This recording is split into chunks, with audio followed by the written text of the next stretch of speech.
What would you do if your own family forced you to choose between the person you love and the life you've always known? Would you walk away from luxury, your inheritance, and everyone you've ever called family for a man who spent his days covered in grease, fixing broken cars in a tiny garage? Most people wouldn't. Emma Carter did. The day she said, "I do," to a poor mechanic, her father looked her in the eyes and said words that would haunt the entire family for years. "The moment you marry him, you're no longer my daughter." The ballroom fell silent. Her mother turned away in tears. Her brothers laughed. Her wealthy relatives whispered that she had thrown her future into the trash. No one believed the mechanic standing beside her would ever amount to anything. But 5 years later, the same family that had mocked him stood frozen in disbelief. The poor mechanic they called a loser returned with a secret so extraordinary it shattered everything they thought they knew about success, money, and the true meaning of worth. By the end of that day, the people who once refused to shake his hand were desperately hoping he would forgive them. But some wounds don't heal with money, and some apologies come far too late. Before we dive into this unforgettable story, let us know in the comments where you're watching from. We'd love to hear from you.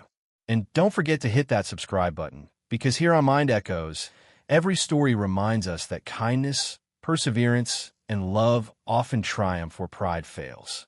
What would you do if your own family gave you an impossible choice? The person you love, or the life you've always dreamed of? For Emma Carter, that wasn't a hypothetical question. It was the question that would define the rest of her life. She had been born into unimaginable wealth. The Carter family wasn't just rich. They were the kind of people whose last name opened doors before they even knocked. Their company employed thousands. Their charitable donations made headlines. Their lavish parties attracted politicians, celebrities, and business leaders from across the state. From the outside, they looked like the perfect American family. Inside their mansion, however, there was one unspoken rule. Everything had a price. Respect, loyalty, marriage, even love. Emma had spent 26 years trying to become the daughter her father wanted. She graduated with honors, attended every charity gala, smiled for every magazine photograph, and never embarrassed the family name. Until she met Daniel Brooks. It happened on a rainy Tuesday afternoon that Emma never planned to remember. She was driving home from a charity luncheon in a brand new luxury SUV when the engine suddenly began to sputter. Within seconds, warning lights flashed across the dashboard. The vehicle rolled to a stop beside a small auto repair shop tucked between an old diner and a hardware store. Its faded wooden sign read, "Brooks Auto Repair." The building looked nothing like the polished dealership she was used to. The paint was peeling. The parking lot was cracked. A golden retriever slept peacefully near the entrance. Emma sighed. This can't be happening. She stepped out of the SUV, careful not to splash her designer heels in the puddles. A loud metallic clang echoed from inside the garage. Moments later, a young man emerged from beneath the hood of an old pickup truck. His face carried traces of engine grease. His blue work shirt had oil stains on the sleeves. Dark brown hair fell across his forehead. Yet there was something unusual about him. He smiled, not because she was beautiful, not because of the expensive car, not because he recognized the Carter name. He smiled because he genuinely enjoyed helping people. "You look like you've had a rough afternoon," he said. Emma couldn't help smiling back. "I think my car just gave up on life." He chuckled softly. "Cars do that sometimes." Thankfully, most people became nervous the moment they realized who she was. Daniel didn't seem to care. He opened the hood, examined the engine for less than 2 minutes, and nodded. "I think I found it." Emma blinked. "Already?" He shrugged. "Most problems look complicated until you know where to look." She watched as he worked with practiced hands. Every movement was deliberate. No wasted effort. No showing off. Within 15 minutes, the engine purred back to life. Emma reached into her purse and pulled out several $100 bills. "Thank you. Please keep the change." Daniel glanced at the money before gently pushing it back toward her. "It wasn't that expensive." She frowned. "Most places would have charged me 10 times that." "I'm not most places." His answer caught her off guard. She insisted. He refused again. "I only charge people for the work I actually do." For the first time in years, Emma met someone who wasn't impressed by money. As she prepared to leave, Daniel called after her. "One more thing."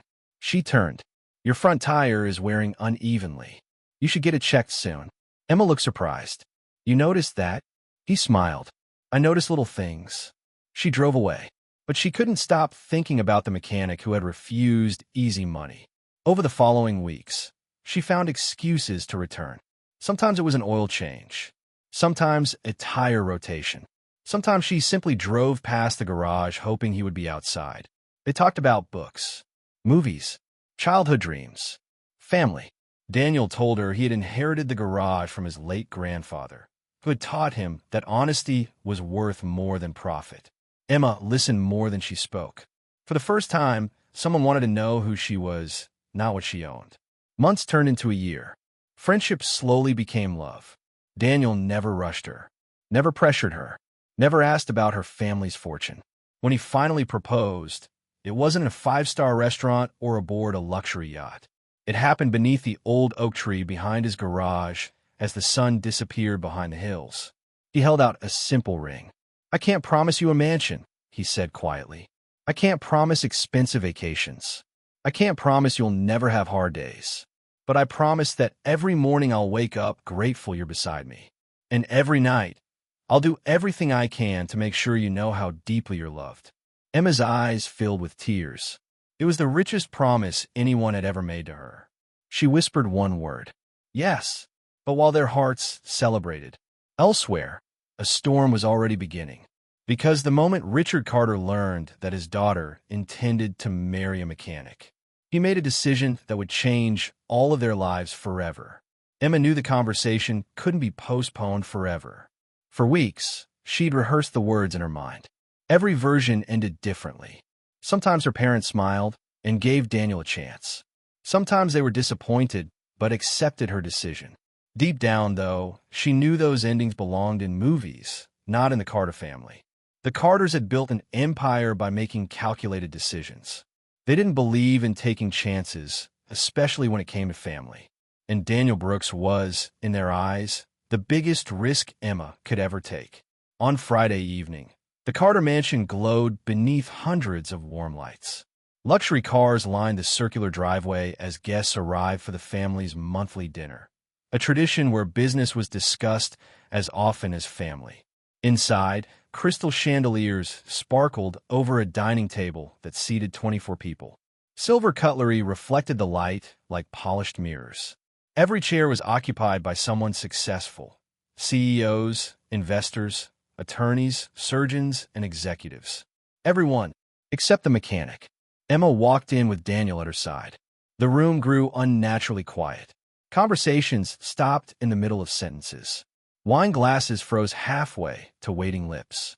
Richard Carter slowly placed his napkin on the table and stared at the young man standing beside his daughter. "So," he said coldly, "this is him." Daniel extended his hand. "Mr. Carter, it's an honor to finally meet you." Richard looked at the offered hand but made no effort to shake it. Instead, he leaned back in his chair. "I don't shake hands with men I know nothing about." Emma felt her stomach tighten. "Dad." Richard raised a finger without taking his eyes off Daniel. "I wasn't speaking to you." An uncomfortable silence settled over the room. Daniel calmly lowered his hand. "I understand." Emma's older brother, Michael, let out a quiet laugh. "So you're the guy who fixes flat tires and changes oil?" Daniel smiled politely. "Among other things." Michael smirked. "I suppose that's ambitious." Several relatives chuckled. Emma looked around the table, hoping someone would stop the ridicule. No one did. Her aunt leaned toward another guest and whispered loudly enough for everyone to hear. "I honestly thought she'd bring home a doctor, or at least a lawyer." More laughter followed. Daniel remained calm. He had spent years dealing with difficult customers. Pride had never paid a bill, and anger had never solved a problem. Richard finally spoke again. "What exactly do you earn in a year, Mr. Brooks?" Emma immediately answered, "Dad, that's inappropriate." "No, Richard replied. "It's necessary." He looked back at Daniel. "Go ahead." Daniel met his gaze without arrogance. "I earn enough to pay my bills." Richard smiled, a slow, almost amused smile. "That's not what I asked." Daniel remained composed. My income is private. Several people exchanged surprised looks. Richard laughed. Private? He stood and walked toward the enormous windows overlooking the estate. My daughter grew up in a home worth over $20 million. He turned. She has never worried about paying rent. She's never wondered if the lights would stay on. She's never had to choose between buying groceries and paying for medicine. His voice became sharper with every sentence.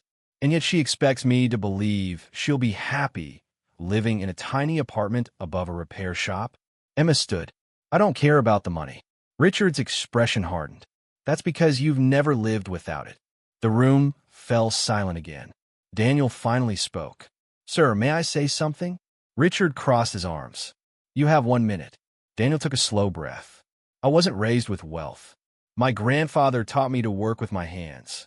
He also taught me that a person's value isn't measured by their bank account. Richard interrupted with a sarcastic laugh. Spoken like every poor man who's ever wanted to marry into money. Emma's face turned pale. Dad, stop. But Richard wasn't finished. You know what I think, Daniel? I think you saw a lonely rich girl and thought you'd hit the lottery. Gasps rippled through the room. Emma looked at Daniel, expecting anger. Instead, he simply asked, do you truly believe your daughter is so incapable of making her own decisions? Richard hesitated. It was the first time that evening anyone had challenged him without raising their voice. Daniel continued, I didn't fall in love with Emma because she's wealthy. I fell in love with the woman who spends hours reading to children at the hospital. The woman who remembers the names of waiters after meeting them once. The woman who once stayed 3 hours after a charity event ended because one little boy wanted someone to play chess with him. Emma stared at him. She had never told him how much those moments meant to her. He had simply noticed. Richard shook his head. Beautiful speech. But speeches don't pay mortgages. He walked back to the head of the table. I've spent 35 years building this family. I'm not handing it over to a man with dirty fingernails. Daniel quietly looked down at his hands. The grease beneath his fingernails was impossible to remove completely. It was the mark of honest work. Richard saw it as something shameful. Daniel saw it as proof that every dollar he earned had been earned honestly. Then Richard said the words no one in the room would ever forget. If you marry this man, you will no longer be a Carter. Emma felt as though the air had disappeared from the room. Her mother whispered, Richard, but he continued, you will lose your inheritance. You will lose every trust fund, every credit card, every investment. You will walk away from this family with nothing. The silence that followed was deafening. Every eye in the room turned toward Emma. Her heart pounded so hard she could hear it. On one side stood the life she'd always known. Luxury, security, everything money could buy. On the other side stood a man with oil-stained hands and a heart she trusted more than anyone else's. Daniel reached for her hand. His voice was barely above a whisper. You don't have to choose me. If staying means you'll have a life you've always wanted, I'll understand. Emma looked into his eyes. For the first time that evening, someone had given her freedom instead of pressure. She slowly intertwined her fingers with his. Then she turned to face her father. The words that left her lips would echo through the Carter mansion for years to come. Dad, I have made my choice. The words hung in the air like a thunderclap. Dad, I have made my choice. Richard Carter stared at his daughter, searching her face for even the smallest hint of hesitation. He found none. For the first time in 26 years, Emma wasn't asking for his approval. She wasn't trying to please him. She wasn't afraid. She simply stood beside the man she loved. The silence became unbearable. Then Richard laughed. It wasn't the laughter of a father amused by his daughter. It was the cold laugh of a businessman convinced someone had just made the worst investment of their life. So, he said, his voice calm but icy, you're really willing to throw everything away. Emma nodded. I'm not throwing everything away. I'm choosing what matters most. Richard's jaw tightened. No, you're choosing poverty. Michael leaned back in his chair, shaking his head. This is unbelievable. You spent your whole life being handed opportunities people would die for, and now you're giving them away for a mechanic. Daniel remained silent. Emma squeezed his hand. I didn't fall in love with his job. I fell in love with his character. Her aunt scoffed. Character doesn't pay private school tuition. Another relative added, love doesn't buy houses. Emma smiled sadly. No, but money can't buy trust. It can't buy kindness. And it certainly can't buy someone who loves you for who you are. Her mother, Elizabeth Carter, finally stood. Tears glistened in her eyes. Emma. Her voice trembled. You don't have to do this. Emma looked at her mother with a gentle smile. I'm not losing a family because I'm getting married. I'm losing a family because they refuse to accept the man I love. Elizabeth's eyes filled with tears. She wanted to argue. She wanted to stop her husband. But years of silence had taught her that challenging Richard in public only made things worse. Richard walked toward the fireplace and removed a small velvet box from a cabinet. He opened it. Inside rested a gold credit card bearing Emma's name, her keys to a luxury apartment, and a document folder. He placed everything on the dining table. If you walk out that door tonight, all of this stays here. Emma looked at the items. The apartment she'd lived in for 4 years. The car her father had bought on her 25th birthday. The investment accounts prepared for her future. Everything. Richard pushed another document toward her. I've already instructed my attorney. If you marry Daniel Brooks, you will receive exactly $1 from my estate. Gasps echoed around the room. Even Michael looked surprised. Dad! Richard silenced him with a glance. Emma slowly picked up the document. She didn't read it. She folded it once, then placed it back on the table. I don't want your money. Richard narrowed his eyes. You'll regret saying that. Maybe, but I'd regret losing the person I love even more. Daniel leaned closer. Emma, you still have time. She smiled. The only thing I need time for is deciding where we're going on our honeymoon. For the first time that evening, Daniel laughed. A genuine laugh. The sound confused everyone in the room. How could he laugh now? How could either of them smile while walking away from millions of dollars? Because they weren't measuring their future by what they were losing. They were measuring it by what they had found. Richard pointed toward the massive front doors. Then leave. No driver. No security. No family. Leave exactly as you came. Emma slowly removed the diamond necklace her mother had given her. She placed it on the table. Then her earrings. Her bracelet. Finally, she slipped the keys to her luxury SUV from her purse. She laid them beside the jewelry. I believe these belong to you. Richard didn't answer.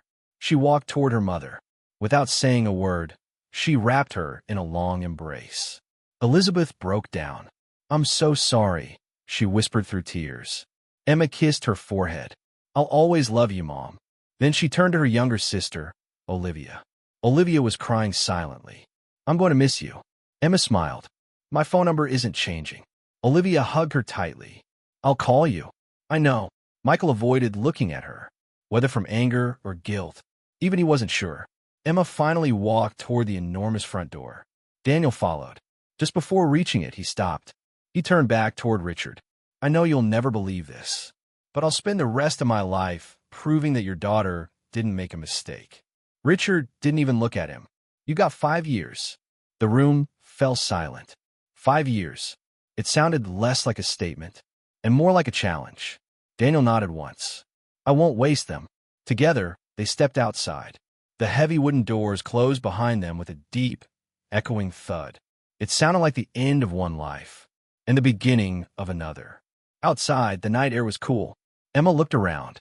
No chauffeur, no luxury car, no assistants waiting nearby. Just an empty sidewalk stretching into the distance. Daniel reached into his pocket. He smiled sheepishly. My truck's around the corner. Emma laughed. The old blue pickup? The one that squeaks every time it turns left. It has personality. It definitely has something. They walked hand in hand beneath the streetlights. Neither of them noticed the expensive curtains upstairs shift slightly. Elizabeth stood at the window, watching her daughter disappear into the darkness. She pressed her hand against the glass. A mother's heart told her something Richard's pride could not. This wasn't the end. One day, those same doors would open again. But when they did, the people walking through them would be very different from the couple who had just left with nothing but hope. The old blue pickup truck rumbled through the quiet streets. Its engine wasn't smooth. The air conditioner barely worked. Every bump in the road made something rattle beneath the dashboard. Emma had spent years riding in luxury vehicles so quiet she could barely hear the outside world. Now she could hear everything. The hum of the engine, the rain tapping against the windshield, the squeak Daniel had warned her about every time he turned left. She smiled. Daniel glanced at her nervously. You don't have to pretend. Pretend what? That you're okay. Emma looked out the window. The city lights reflected in the rain like thousands of tiny stars. I've never felt more certain about anything. Daniel nodded, but remained quiet. He wanted to believe her, yet he couldn't ignore the fear growing inside him. She had just sacrificed everything. What if one day she woke up and realized love wasn't enough? 20 minutes later, they pulled into a modest apartment complex on the edge of town. It was clean but old. The paint on the building had faded from years beneath the summer sun. Children rode bicycles through the parking lot. An elderly man watered flowers outside his front door. A young mother carried groceries while balancing a sleepy toddler on her hip. No one cared who Emma Carter was. And for the first time in her life, that felt strangely peaceful. Daniel parked beside the building. This is home. Emma looked up. Home. He hesitated. I should warn you. The apartment isn't. She gently interrupted him. You don't have to apologize. He smiled faintly. I've been doing that a lot lately. She reached over and took his hand. Then stopped. Together, they climbed the narrow staircase to the second floor. Daniel unlocked the door. The apartment was barely 700 square feet. A tiny living room, a small kitchen, one bedroom, furniture that clearly hadn't been bought new. The dining table had scratches. The sofa had been repaired more than once. The refrigerator hummed loudly. Daniel looked embarrassed. I know it's not much. Emma slowly walked through each room. She ran her fingers across the old wooden bookshelf. Family photographs covered one wall. Most showed Daniel with an elderly man, his grandfather. Another picture showed Daniel standing proudly beside the little garage on the day it became his. No yachts, no private jets, no luxury vacations, just memories, real memories. She turned toward him with tears in her eyes. This place feels alive. Daniel looked confused. What do you mean? In my father's mansion. Everything was expensive, but almost nothing had a story. She picked up a framed photograph. This apartment tells me who you are. Daniel's eyes softened. My grandfather used to say, a house becomes a home when every scratch has a memory. Emma smiled. I think I'd have liked him. You would have loved him. That night, they ordered the cheapest pizza on the menu. They sat on the floor because Daniel admitted the dining chairs were uncomfortable. Neither of them cared.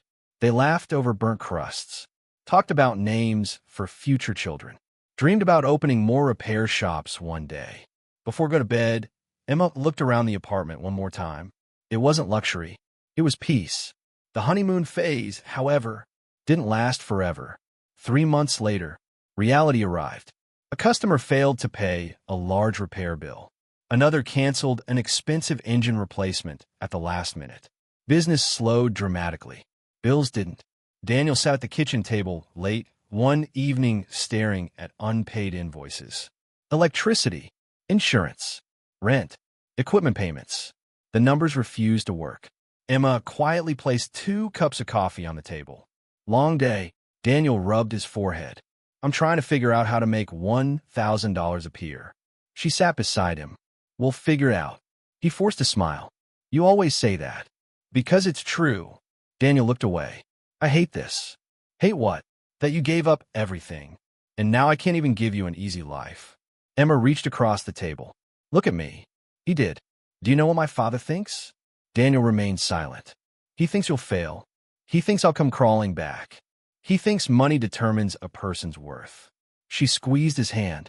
So every time life gets difficult, we're proving him wrong by refusing to quit. Daniel smiled for the first time that evening. You make everything sound possible.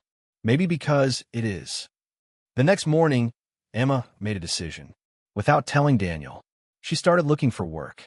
Not because she regretted marrying him, because marriage meant carrying the burden together. A week later, she accepted a position at the local public library. The pay was modest, far less than she'd ever imagined earning. On her first day, she wore simple clothes and introduced herself without mentioning the Carter name. No one recognized her. Her supervisor handed her a cart overflowing with returned books. "Think you can handle these?" Emma smiled. "I'd love to." She spent the morning organizing shelves, helping children find adventure stories, reading picture books to toddlers during story hour.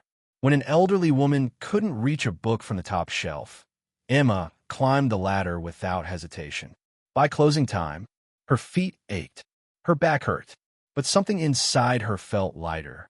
For the first time in her life, she knew exactly what she'd earned that day. Not because her family owned a company, not because of a trust fund, but because she'd worked for it. That evening, she surprised Daniel with groceries. He looked inside the bags. Fresh vegetables, chicken, bread, coffee, his favorite cookies. He frowned. Where did this come from? Emma smiled. My first paycheck. Daniel stared at her. You got a job? She nodded. You should have told me. I wanted to surprise you. Instead of smiling, Daniel's eyes filled with tears. I am sorry. Emma looked confused. For what? You shouldn't have to work because of me. She walked over and wrapped her arms around him. I'm not working because of you. I'm working because of us.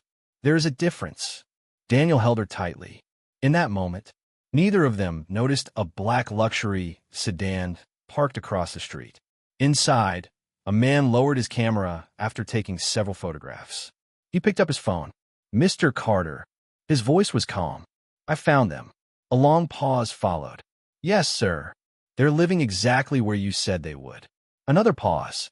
Then a man looked through the windshield as Emma and Daniel laughed together inside their tiny apartment. No, sir. They don't look miserable. Silence. Finally, Richard Carter spoke just 4 chilling words. Keep watching. They'll break. The man ended the call, started the engine, and drove away into the night. The black sedan disappeared into the darkness. Inside the apartment, Emma and Daniel had no idea that someone had been watching them, or that every detail of their new life was being reported back to Richard Carter. To him, it wasn't concern. It was a prediction. He was waiting for them to fail, waiting for the day his daughter would admit he had been right all along. But every passing week only made Emma and Daniel stronger. Winter arrived earlier than expected. The mornings became colder. Business at Brooks Auto Repair slowed even more. People postponed repairs unless they absolutely had no choice. Some days Daniel spent 8 hours in the garage and earned barely enough to cover lunch. One Friday afternoon, he was sweeping the shop floor when an old red pickup pulled into the garage. Behind the wheel sat an elderly farmer wearing a worn-out denim jacket. The truck coughed twice before dying completely. The old man climbed out slowly, leaning on a cane. I think she's finally given up on me, he joked. Daniel smiled. Let's see if we can convince her otherwise. After nearly an hour of work, Daniel discovered the problem. The transmission needed major repairs. The cost would be more than $1,200. Daniel hated delivering bad news. The farmer removed his weathered cap and sighed. I was afraid you'd say that. I only have $300. My wife has been in the hospital for 2 weeks. I've spent everything trying to keep her there. Daniel looked at the old man's trembling hands. Years of hard work had left them rough and scarred. Hands that reminded him of his grandfather. When do you need the truck? The farmer looked surprised. Tomorrow morning. I've got to take my wife home. Daniel nodded. I'll have it ready. The old man hesitated. But I just told you I can't pay. Daniel smiled. You'll pay what you can. The farmer stared at him. I can't let you lose money because of me. My grandfather used to tell me something. Daniel wiped the grease from his hands. He said there are 2 kinds of profit. The money you put in the bank, and the kind you carry in your heart. I've learned the second one lasts longer. The old farmer's eyes filled with tears. You remind me of my son. Daniel spent the next 6 hours repairing the truck. He worked long after sunset. When the farmer returned the following morning, the pickup started on the very first turn of the key. It sounded brand new. How much do I owe you? The farmer asked. Daniel handed him a receipt. The old man looked confused. It read, balance due, $300. He blinked. There must be a mistake. There isn't. But the repair cost. I know what it cost. The farmer tried to argue. Daniel simply smiled. Take your wife home. For several moments, the old man couldn't speak. Finally, he reached into his pocket and removed a small silver pocket watch. It was old, scratched, clearly valuable only because of the memories attached to it. It belonged to my father. I want you to have it. Daniel gently closed the old man's hand around it. Keep it. One day, give it to your grandchildren. The farmer's voice cracked. There aren't many people like you left. Daniel watched as the old pickup disappeared down the road. He felt good, until he remembered the stack of unpaid bills waiting inside the office. Kindness didn't pay rent. At least, not immediately. That evening, Emma arrived at the garage carrying 2 paper bags filled with dinner. She found Daniel sitting alone, staring at a notebook covered with sketches. What are you working on? He quickly closed it. Oh, nothing. She laughed. That sounded suspicious. It's just an idea. For what? Daniel hesitated. Then he slowly opened the notebook. Page after page contained detailed drawings of engine components, complex mechanical designs, measurements, notes. Emma frowned. I've never seen these before. Daniel looked almost embarrassed. I've been working on them for years. You designed all of this? He nodded. My grandfather and I started thinking about it when I was 17. Emma turned another page. The drawings became even more detailed. There are diagrams of a completely redesigned engine cooling system. New airflow channels, fuel-saving components, mechanical parts unlike anything she'd ever seen. What is it? Daniel leaned back in his chair. I think I found a way to make gasoline engines run significantly cooler while using less fuel. Emma looked at him in amazement. Daniel, this could be huge. He smiled sadly. Or it could be a notebook full of bad ideas. She shook her head. Have you shown anyone? No. Why not? He looked around the tiny garage. Because building one prototype would cost more money than I've ever had. Silence filled the room. Emma realized something that made her heart ache. While everyone, including her own family, had looked at Daniel and seen only a mechanic, they had completely overlooked the brilliant engineer hidden beneath the grease-stained uniform. She reached for his notebook. Promise me something. What? Don't stop working on this. He sighed. Dreams don't pay bills. No, but sometimes they change lives. Daniel smiled. I love how much faith you have in me. Emma looked directly into his eyes. It isn't faith. It's certainty. The following Monday, Richard Carter sat in his glass-walled office on the top floor of Carter Industries. His private investigator stood across from him. They're still together. The investigator reported. They seem happy. Richard frowned. Happy? Yes, sir. They both work. They laugh. There haven't been any major arguments. Richard walked to the window overlooking the city. I gave it 6 months. I thought reality would do my work for me. The investigator remained silent. Richard slowly turned. Increase the surveillance. I want to know everything. If that mechanic has even one weakness, I intend to find it. As the investigator left the office, Richard glanced at a framed photograph on his desk. It showed Emma at 12 years old. She was smiling as she held his hand. For just a brief moment, the powerful businessman wasn't thinking like a billionaire. He was thinking like a father. Then his phone buzzed. He looked at the screen. It was an invitation to Olivia's wedding, scheduled exactly 5 years in the future. Richard stared at the date. A slow smile crossed his face. 5 years, Daniel. He whispered the words to himself. We'll see if you keep your promise. What Richard didn't know was that inside a small garage across town, hidden beneath an old workbench, lay a notebook that would one day make some of the biggest automotive companies in America fight for the right to meet Daniel Brooks. And when that day came, the Carter family would discover that they had judged a man's future by the grease on his hands, instead of the brilliance in his mind. Spring arrived with warmer mornings, but it brought little relief to Brooks Auto Repair. Every dollar Daniel earned seemed to disappear before the week was over. Rent, insurance, tools, taxes, each bill demanded its share, leaving almost nothing behind. Yet every morning, before unlocking the garage, Daniel looked at the faded wooden sign his grandfather had built decades earlier. Brooks Auto Repair. He would smile and whisper the same words. One more day, Grandpa. Then he would unlock the doors. One Tuesday morning, while Daniel was replacing the brakes on a family sedan, a sleek black sports car rolled into the parking lot. The driver stepped out wearing an expensive designer suit. Without looking around, he tossed the keys toward Daniel. "They're making a strange noise." Daniel caught the keys. "I'll take a look." The man glanced at his watch. "I don't have much time. I'll do my best." As Daniel inspected the vehicle, he noticed something unusual. The brake pads had been installed incorrectly by another repair shop. Another few hundred miles, and the driver could have lost control on the highway. Daniel walked back. "I found the problem."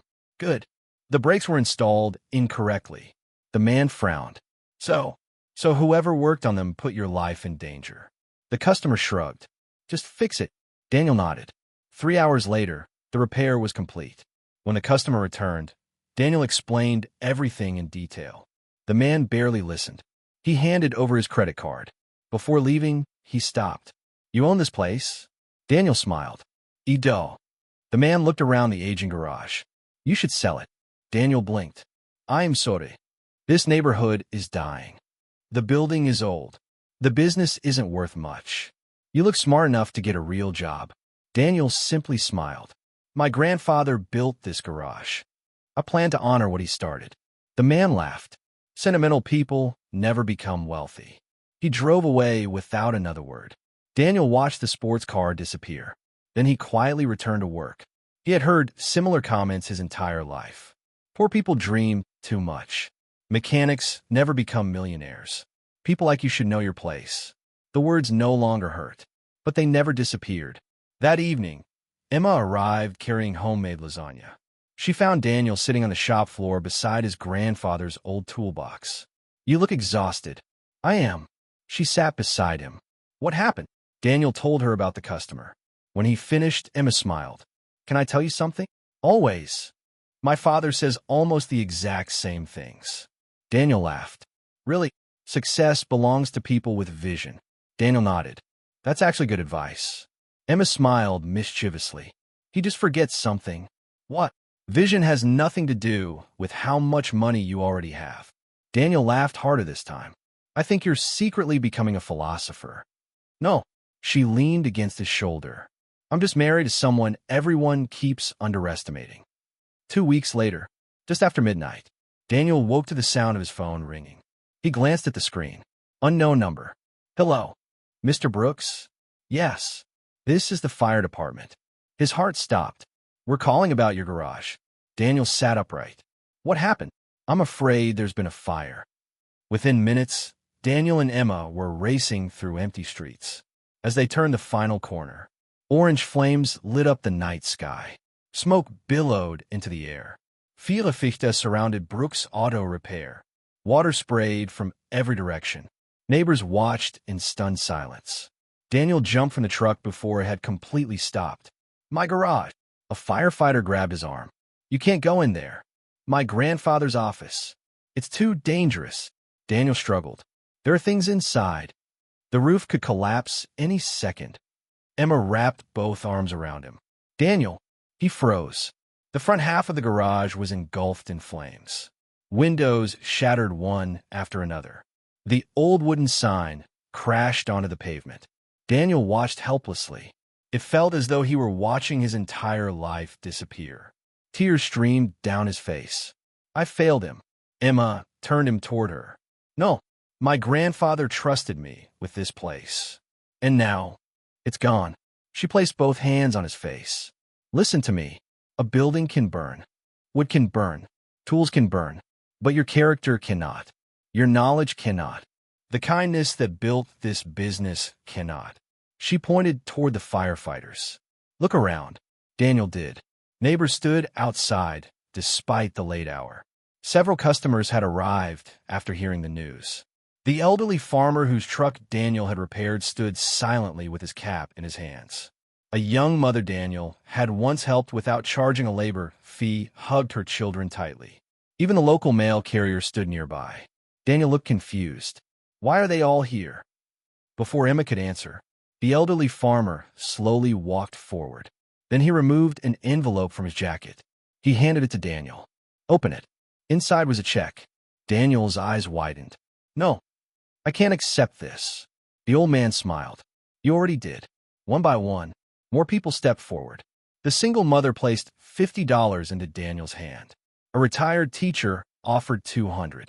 The diner owner across the street promised free meals until the garage reopened. A teenage boy Daniel had mentored during summer vacations handed him a glass jar filled with coins. I'm sorry, it's not much. Daniel could no longer speak. His hands trembled. His eyes blurred with tears. The fire had destroyed his garage, but it had revealed something he never knew he possessed. A community. People whose lives had been quietly changed by his kindness over the years. The fire chief approached him. Mr. Brooks. Daniel turned. We've completed our preliminary investigation. What caused it? The chief's expression grew serious. It doesn't look accidental. The crowd fell silent. What do you mean? The chief looked directly into Daniel's eyes. We found evidence that someone deliberately started this fire. Emma's heart skipped a beat. Daniel stared at the burning remains of his grandfather's garage. Someone hadn't just tried to destroy a building. Someone had tried to destroy his future. Across town, inside his office, Richard Carter looked out over the sleeping city as his phone buzzed. He answered without speaking. A familiar voice came through the receiver. Sir, there was a fire at Brooks Auto Repair. Richard's eyes narrowed. A fire? Yes. The building is badly damaged. Richard remained silent for several long seconds. Finally, he spoke. Did anyone get hurt? No, sir. Richard slowly hung up. He stood motionless in the darkness. Then, almost to himself, he whispered, I didn't order this. For the first time in years, Richard Carter realized that someone else had entered the game. And whoever they were, they had just declared war on Daniel Brooks. And that's where we'll leave today's chapter. Daniel and Emma thought their greatest challenge would be surviving life without wealth. Instead, they woke up to find the garage that held a lifetime of memories reduced to ashes. But sometimes, life's darkest moments reveal something far more valuable than success. They reveal the people who truly stand beside you. One question now changes everything. Who set the fire? Was it a jealous competitor? Someone with a personal grudge? Or is there a much deeper secret waiting to be uncovered? One thing is certain. Whoever tried to destroy Daniel Brooks underestimated him. They saw a struggling mechanic. They failed to see a man whose greatest strength wasn't his garage. It was his unshakable character, his brilliant mind, and the love he shared with Emma. The road ahead will test them like never before. New enemies will emerge.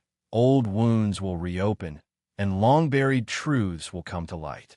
But this is only the beginning of a journey that will leave an entire family questioning everything they believed about wealth, success, and what truly makes a person valuable. If this story touched your heart, take a moment to let us know in the comments. What would you have done if you were Emma? Would you have chosen love over wealth? We'd love to hear your thoughts. If you're enjoying this story, don't forget to like this video, subscribe to Mind Echoes, and turn on the notification bell so you never miss the next chapter. Thank you for watching. Thank you for your support. And remember, true wealth isn't measured by the size of your bank account. It's measured by the size of your character. Until next time, take care of yourselves, be kind to one another, and we'll see you in the next story.